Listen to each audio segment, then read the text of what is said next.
சட்டசபையில் வெடித்த பிரச்சனை அதிர்ச்சியில் ஸ்டாலின். சற்று முன் கிடைக்கப்பெற்ற மிக மிக முக்கியமான செய்தி ஒன்று வெளியாகியுள்ளது.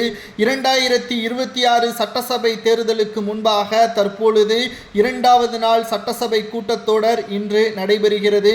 அதிமுகவின் ஆட்சி காலத்தில் இருந்த பாதுகாப்பு தமிழகத்தில் தற்பொழுது திமுக ஆட்சி அமைந்த பிறகு சட்ட ஒழுங்கு சீர்கேடு, பெண்களுக்கு பாதுகாப்பு இல்லாத நிலைமை, குறிப்பாக குழந்தைகளுக்கு பாதுகாப்பு இல்லாத நிலைமை, மருத்துவ வசதி இல்லாமல் தமிழகத்தில் பல்வேறு இடங்களில் பிரச்சனைகளாக இருப்பதாகவும் காவல்துறையினர் கைது நடவடிக்கை மேற்கொள்வதற்கு திமுகவின் அதிகாரங்களை தற்பொழுது மிகவும் மோசமான முறையில் அவர்களை மிரட்டுவதாகவும், குற்றவாளிகளாக திமுகவின் நிர்வாகிகள் இருப்பதால் அவர்களை கைது செய்வதற்கு திமுகவினர்கள் ஒட்டுமொத்த அராஜகத்தின் காரணமாக காவல்துறை அதிகாரிகள் அச்சப்படுவதாகவும் தற்பொழுது சட்டசபையில் எதிர்க்கட்சித் தலைவர் எடப்பாடி பழனிசாமி அவர்கள் கூறியதால் சட்டசபையில் பரபரப்பு ஏற்பட்டுள்ளது.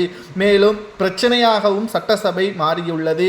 அதாவது கருத்தியல் ரீதியாக சட்டசபையில் எதிர்க்கட்சியாக இருக்கக்கூடிய அதிமுக இன்றைக்கு பல்வேறு ஆதாரத்துடன் சட்டசபையில் ஸ்டாலின் அவர்களிடம் கேட்கின்ற ஒவ்வொரு கேள்விகளுக்கும் திமுகவால் பதில் கூற முடியவில்லை. சிபிஐ துறையினரை நாடக்கூடிய திமுக இதற்கு முன்னால் எதிர்க்கட்சியாக இருந்தபொழுது சிபிஐ துறையை நாடியது. ஆனால் ஆளும் கட்சியாக வந்த பிறகு சிபிஐ துறைக்கு பிரச்சனைகள் அதிகமாகிவிடக்கூடாது என்பதற்காக கரூர் சம்பவ வழக்கில் பிரச்சனைக்கு திமுக தான் காரணம் என்ற காரணத்தினால் சிபிஐ துறைக்கு போனால் நிச்சயம் திமுக சிக்கிவிடும் என்ற அச்சத்தின் காரணமாகத்தான் இந்த வழக்கை தமிழக காவல்துறை அதிகாரிகளை விசாரணை செய்ய வேண்டும் என்று உச்சநீதிமன்றம் வரை சென்று திமுகவின் வழக்கறிஞர் போராடி வருகிறார். ஆனால் அது திமுகவிற்கே தற்பொழுது பாதகமாக மாறிவிட்டு தமிழக வெற்றி கழகத்திற்கு சாதகமாக வந்துவிட்டது என்றும் சட்டசபையில் பேசியதுதான் தற்பொழுது சட்டசபையில் பிரச்சனையாகவே மாறியுள்ளது. ஒவ்வொரு கேள்வியும் ஸ்டாலினுக்கு அதிர்ச்சி அளிக்கும் விதமாக எடப்பாடி பழனிசாமி அவர்கள் கேட்டுள்ளார்.